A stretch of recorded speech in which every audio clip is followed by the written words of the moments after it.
let's talk about the question people love to ask, especially online. Does a bad childhood necessarily mean relationship problems? And before anyone panics, no, this is not the part where I say just journal and drink water. Also, no, this is not the part where we pretend childhood doesn't matter. It does. But here's the modern trend. It's become fashionable to blame your parents for literally everything. Can't commit? Parents. Can't communicate? Parents. Texted your ex at 2 a.m.? Also parents, somehow. And look, I'm not even saying that's always wrong, because yes, there are patterns. And yes, some parents genuinely mess their kids up in ways that last a lifetime. That's real, trauma is real, emotional neglect is real, abuse is real, and it can absolutely shape how your nervous system reacts to love. But here's the truth a lot of people don't want to hear. Being wounded explains your behavior. It does not excuse your behavior. At some point, you are the adult in the room.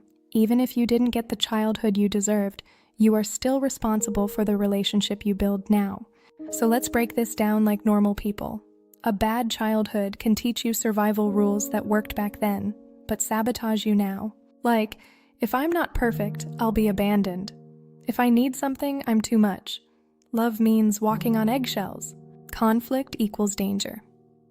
If I get close, I'll get hurt. Those are not personality traits. Those are protective strategies. The problem is your brain doesn't always update the software just because you turned 18. So in relationships, those old rules show up as predictable patterns. You might get anxious, needing constant reassurance, reading into every tone shift, turning "he took longer to reply" into "he hates me." Or you might get avoidant, feeling suffocated by closeness, shutting down during conflict, acting like emotions are a personal attack. Or you might swing between both, wanting love desperately, then panicking when you get it, which is basically emotional whiplash for everyone involved. And yes, that can create relationship problems, but does it guarantee you're doomed? No, because lots of people have hard childhoods and still build stable, loving relationships. How? Not by manifesting, by doing the boring, grown-up work. Here's how to tell if it's a trigger or a real problem. Ask yourself, is this happening now, or am I reliving something old? Example, your partner says, "Hey, I need an hour to decompress." If you had a childhood where love disappeared without warning, your nervous system hears, "They're leaving, it's over." But the adult reality might be, "They're tired, they're human." So the move is not to shame yourself for being triggered.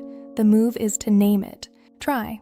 Okay, I'm feeling activated. My brain is telling a story. I need reassurance, but I don't want to accuse you.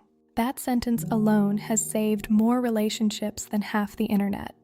Now the part nobody wants. Healing doesn't happen by blaming. Here's why the blame my parents era becomes a trap. If your entire identity is "I'm traumatized," you start acting like growth is optional. And then your relationships become a revolving door of the same drama, different person. Because here's the uncomfortable truth. An unhealed wound doesn't just hurt you, it leaks onto everyone you date. You can't outsource your healing to your partner.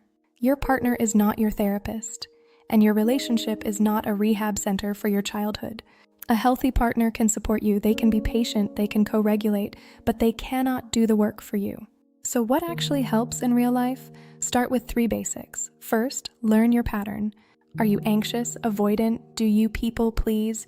Do you shut down? Do you pick emotionally unavailable people and then act surprised when they're unavailable?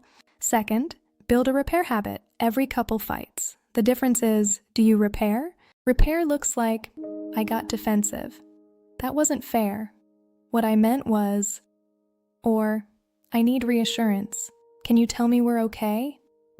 Not silence for 3 days and a passive-aggressive meme. Third, boundaries plus accountability. Boundaries aren't "you can't do that." Boundaries are, "if this happens, here's what I will do." And accountability is, "yes, I'm triggered, and I'm still responsible for how I speak to you." And if you're stuck in the same loop for months, therapy can be a game changer. Not because therapy is magic, but because it gives you tools and mirrors you can't get from your own brain. Now, when is it not worth fixing? You should try to work on relationship problems if both people want it. You shouldn't keep trying if there's contempt, cruelty, or fear. there's repeated dishonesty. Your partner weaponizes your past, like you're traumatized so you're crazy, or you're fundamentally incompatible. Values, goals, emotional capacity. Because childhood wounds can explain why you stayed too long, but they don't mean you have to keep staying. So does a bad childhood necessarily mean relationship problems? It can increase the odds of certain patterns, yes.